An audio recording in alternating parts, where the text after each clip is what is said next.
আন্তর্জাতিক রাজনীতির দাবার বোর্ডে এমন একটি চাল দিয়ে বসল তুরস্ক, যা গোটা বিশ্বকে স্তম্ভিত করে দিয়েছে। মধ্যপ্রাচ্যের টান টান উত্তেজনার মধ্যে ইরানের পরেই যে দেশটি সবচেয়ে আগ্রাসী ভূমিকায় নেমেছে তা হলো তুরস্ক। কিন্তু প্রেসিডেন্ট রিসেপ তাইয়েপ এরদোয়ান এবার যা করলেন তা সবার কল্পনাকে ছাড়িয়ে গেছে। একদম অপ্রত্যাশিত মুহূর্তে কোনো পূর্বাভাস ছাড়াই তুরস্ক তাদের সবচেয়ে গোপন এবং অত্যাধুনিক পারমাণবিক মিসাইল জনসম্মুখে নিয়ে এসেছে। এই একটি পদক্ষেপ বিশ্ব রাজনীতিতে যে ভূমিকম্পের সৃষ্টি করেছে তার ঢেউ এখনও থামেনি। বিশ্বের অন্যান্য দেশগুলো যেখানে পারমাণবিক কর্মসূচি নিয়ে কড়া আন্তর্জাতিক নিয়মকানুনের বেড়াজালে আটকে থাকে, সেখানে তুরস্ক একদম প্রকাশ্যে তাদের এই মারাত্মক অস্ত্র প্রদর্শন করে ফেলল। এই ঘটনায় সবচেয়ে বেশি ক্ষোভ প্রকাশ করেছে ইসরায়েল। তেল আবিবের পররাষ্ট্র মন্ত্রণালয় থেকে জানানো হয়েছে এই কাজটি সরাসরি আন্তর্জাতিক পারমাণবিক চুক্তির লঙ্ঘন। কিন্তু এই ঘটনার পেছনের গল্পটা আরও রোমাঞ্চকর এবং ভয়ঙ্কর। আসল ঘটনার সূত্রপাত হয়েছিল প্রায় 15 দিন আগে। ইসরায়েলি প্রতিরক্ষা বাহিনীর একদম উচ্চপদস্থ কর্মকর্তা এক বিশেষ সামরিক ব্রিফিংয়ে বেশ আত্মবিশ্বাসের সাথে জানিয়েছিলেন, ইরানের উপর যা দেখানো হয়েছে তা নিছক ট্রেইলার মাত্র, আসল সিনেমা দেখানো হবে তুরস্ককে। এই মন্তব্যটি আন্তর্জাতিক গণমাধ্যমে প্রচারিত হবার পর থেকেই যেন ঘুমন্ত সিংহ জেগে উঠেছে তুরস্কের প্রেসিডেন্ট এরদোয়ান, যিনি আন্তর্জাতিক রাজনীতিতে তার তীক্ষ্ণ প্রতিক্রিয়া এবং আগ্রাসী কূটনীতির জন্য পরিচিত। তিনি এই হুমকিকে হালকাভাবে নেননি, বরং তার পাল্টা জবাব এসেছে এমন জোরালোভাবে যা ইসরায়েল সহ পশ্চিমা বিশ্বকে নতুন করে ভাবতে বাধ্য করেছে। গত এক সপ্তাহ ধরে তুরস্ক তাদের সামরিক শক্তির এক অবিশ্বাস্য প্রদর্শনী চালিয়ে যাচ্ছে। প্রথমে তারা তাদের বিখ্যাত বায়রাক্তার TB2 ড্রোনের সর্বশেষ সংস্করণ মাঠে নামায়। এই ড্রোন ইতিমধ্যেই ইউক্রেন যুদ্ধে তার কার্যকারিতা প্রমাণ করেছে, কিন্তু যেটি সবাইকে সত্যিকার অর্থে চমকে দিয়েছে তা হলো একদম নতুন একটি যুদ্ধাস্ত্র। প্রথমবারের মতো তুরস্ক সামনে নিয়ে আসে তাদের অত্যাধুনিক আনকা-3 কম্ব্যাট ড্রোন। সামরিক বিশেষজ্ঞরা জানিয়েছেন, এই ড্রোনে এমন স্টেলথ প্রযুক্তি ব্যবহার করা হয়েছে যা শত্রুপক্ষের সবচেয়ে উন্নত রাডার সিস্টেমকেও বোকা বানাতে পারে। অনেকটা আমেরিকার B2 স্পিরিট স্টেলথ বোমারু বিমানের মতো, যা অদৃশ্যের মতো শত্রুর আকাশ সীমায় প্রবেশ করতে পারে। তুরস্ক যে ড্রোন প্রযুক্তিতে বিশ্বের শীর্ষস্থানীয় দেশগুলোর একটি, এই তথ্য কারো অজানা নয়। তাদের তৈরি ড্রোন এখন বিশ্বের বিভিন্ন দেশ ব্যবহার করছে, কিন্তু কেউ কল্পনা করতে পারেনি যে তারা গোপনে এত বড় একটি পারমাণবিক মিসাইল প্রকল্প নিয়ে কাজ করছে। সামরিক গোয়েন্দা সূত্রগুলো ধারণা করছে এই মিসাইলটি মাটির গভীরে নির্মিত কোনো অত্যাধুনিক সুরক্ষিত ল্যাবরেটরিতে তৈরি করা হয়েছে। এতটাই গোপনীয়তা বজায় রাখা হয়েছে যে আমেরিকার CIA, ইসরায়েলের মোসাদ, এমনকি রাশিয়ার FSB পর্যন্ত এই প্রকল্পের কোনো গন্ধ পায়নি। এখানে শেষ নয়, আরও আশ্চর্যের বিষয় হলো, এই ধরনের একটি উন্নত আন্তঃমহাদেশীয় ব্যালিস্টিক মিসাইল তৈরি করতে সাধারণত কমপক্ষে 2 থেকে 3 বছর সময় প্রয়োজন হয়। তার মানে তুরস্ক এই প্রকল্প নিয়ে অন্তত 3 বছর আগে থেকেই কাজ শুরু করেছিল, যখন মধ্যপ্রাচ্যে পরিস্থিতিটা এতটা উত্তপ্ত ছিল না। এটা স্পষ্টভাবে প্রমাণ করে যে তুরস্ক দীর্ঘমেয়াদী একটি কৌশলগত পরিকল্পনা নিয়ে এগিয়েছে। তবে সবচেয়ে বড় প্রশ্ন হলো, এই উন্নত প্রযুক্তি তারা পেল কোথা থেকে? মাত্র কয়েক মাস আগে তুরস্ক তাদের দেশীয়ভাবে তৈরি 5ম প্রজন্মের যুদ্ধবিমান কান সামনে নিয়ে এসেছিল। এই বিমানটিও স্টেলথ প্রযুক্তিতে সজ্জিত এবং শত্রুর রাডার এড়িয়ে চলতে সক্ষম। সবচেয়ে চমকপ্রদ ব্যাপার হলো, এই বিমান কৃত্রিম বুদ্ধিমত্তা ব্যবহার করে পাইলট ছাড়াই মিশন সম্পন্ন করতে পারে। এতে ব্যবহৃত উন্নত মাল্টিথ্রাস্ট ইঞ্জিন এই বিমানকে ঘণ্টায় 2500 কিলোমিটারের বেশি গতিতে উঠতে দেয়। এখন যে পারমাণবিক মিসাইল তারা প্রদর্শন করেছে, সেখানে 4টি অত্যাধুনিক ইঞ্জিন ব্যবহার করা হয়েছে। আন্তর্জাতিক প্রতিরক্ষা বিশ্লেষকরা জানিয়েছেন, এই ধরনের উন্নত ইঞ্জিন সাধারণত শুধুমাত্র আধুনিক ফাইটার জেটে ব্যবহার করা হয়। তাই অনেকেই অনুমান করছেন যে তুরস্কের কান যুদ্ধ বিমানে যে ইঞ্জিন প্রযুক্তি ব্যবহার করা হয়েছে, এই মিসাইলের ইঞ্জিনও সেই একই পরিবারের হতে পারে।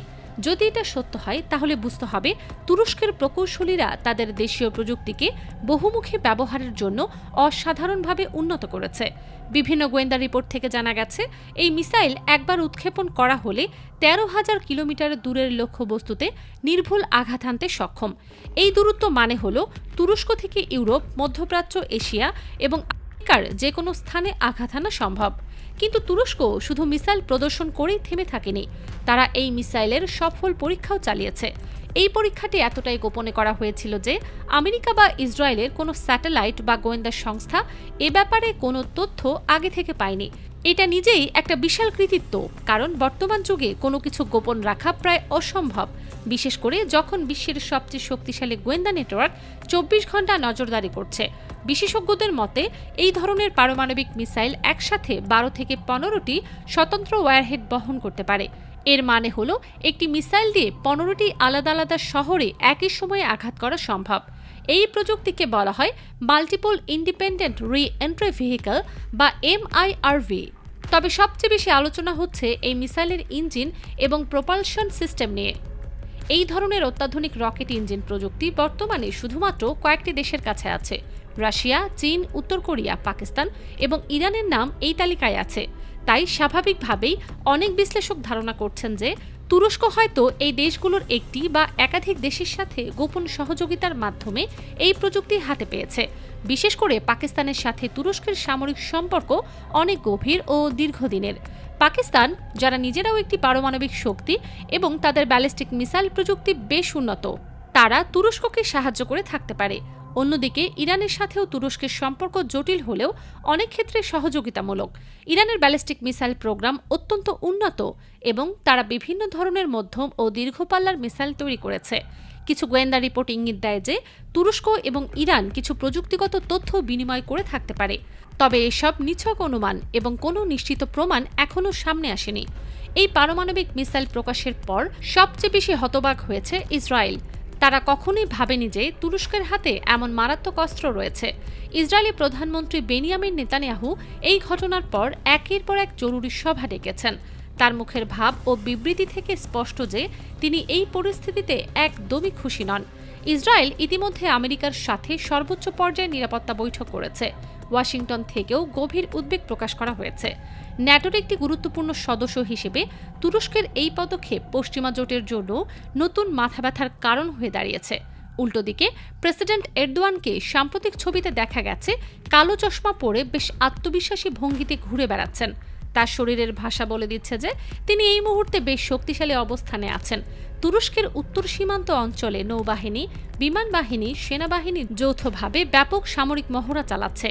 তারা তাদের সবচেয়ে আধুনিক অস্ত্রশস্ত্র মাঠে নামিয়েছে। তুরস্কের দেশীয়ভাবে তৈরি আধুনিক যুদ্ধ জাহাজগুলো সমুদ্রে টহল দিচ্ছে। তাদের সর্বশেষ প্রজন্মের আলতাই ট্যাঙ্ক, যা তুর্কি প্রকৌশলীদের গর্ব, সেগুলোও প্রদর্শিত হচ্ছে। সীমান্ত এলাকায় তুরস্কের আধুনিক অ্যাটাক হেলিকপ্টার এবং ড্রোন নিয়মিত টহল দিচ্ছে। এই পুরো সামরিক তৎপরতা দেখে স্পষ্ট বোঝা যাচ্ছে যে তুরস্ক যে কোনো ধরনের হুমকি মোকাবেলায় সম্পূর্ণ প্রস্তুত এবং প্রতিশোধ নিতে দৃঢ় প্রতিজ্ঞ। ইসরায়েলের 2 সপ্তাহ আগের সেই হুমকিমূলক বক্তব্যকে প্রেসিডেন্ট এরদোয়ান খুবই গুরুত্বের সঙ্গে নিয়েছেন এবং তার জবাব দিয়েছেন শক্তি প্রদর্শনের মাধ্যমে।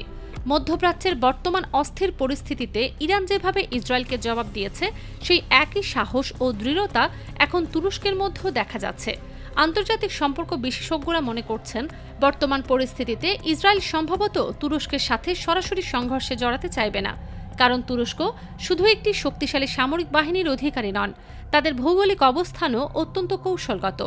তুরস্ক ইউরোপ এবং এশিয়ার সংযোগস্থলে অবস্থিত এবং তাদের নিয়ন্ত্রণে রয়েছে গুরুত্বপূর্ণ বসফরাস প্রণালী। এই প্রণালী দিয়ে কৃষ্ণ সাগর এবং ভূমধ্য সাগরের যোগাযোগ ঘটে। রাশিয়ার নৌবাহিনীর জন্য এটি অত্যন্ত গুরুত্বপূর্ণ একটি পথ।